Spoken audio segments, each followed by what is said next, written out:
Let me turn first to Mr. Willis. Please proceed. Chairman Whitehouse, Ranking Member Grassley, and members of this committee, thank you for allowing me to testify today. My testimony will focus on crop insurance.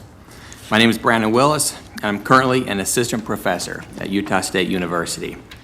I grew up on a sheep ranch in northern Utah. I spent several years in Washington, D.C., as you mentioned, where I worked as an agricultural staffer for former Senator Max Baucus.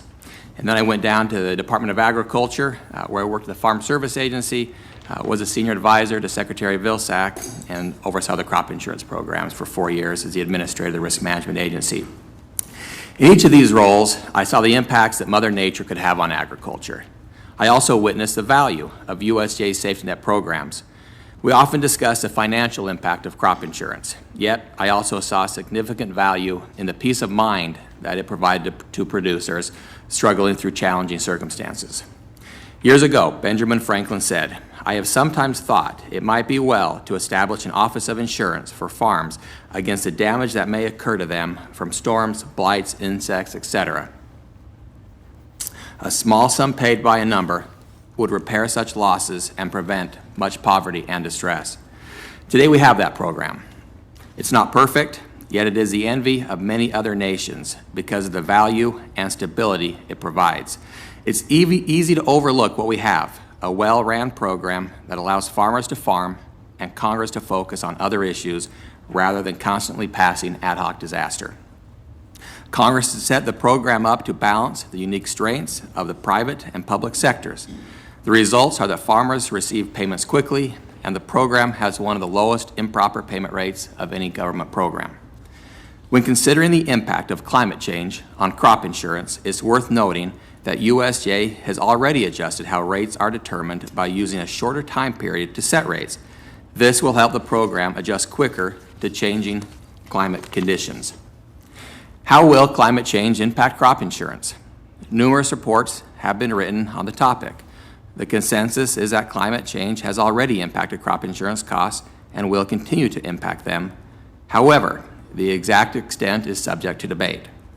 A Stanford study from 2021 found that climate change has increased crop insurance expenses from 1991 to 2017 by approximately 19%.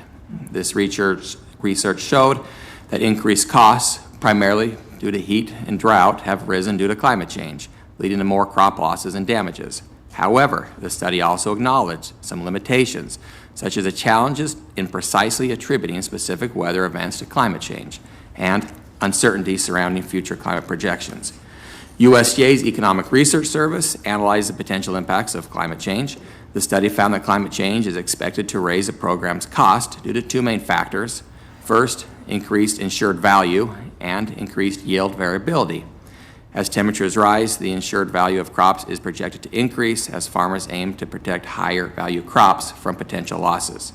Additionally, climate change is likely to result in more frequent and severe weather events, leading to greater yield variability and increased insurance claims.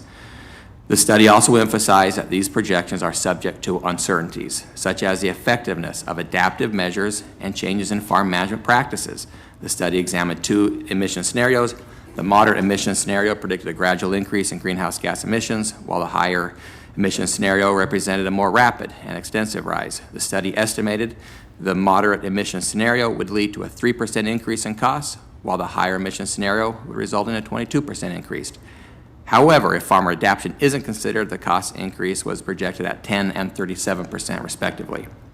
The stark differences in projected costs between scenarios where adaptation takes place and where adaptation doesn't take place highlight a need for all USDA programs, particularly crop insurance, to ensure that program rules do not inhibit the ability of farmers to adapt. Finally, what should Congress do to ensure crop insurance continues functioning properly during uncertain conditions?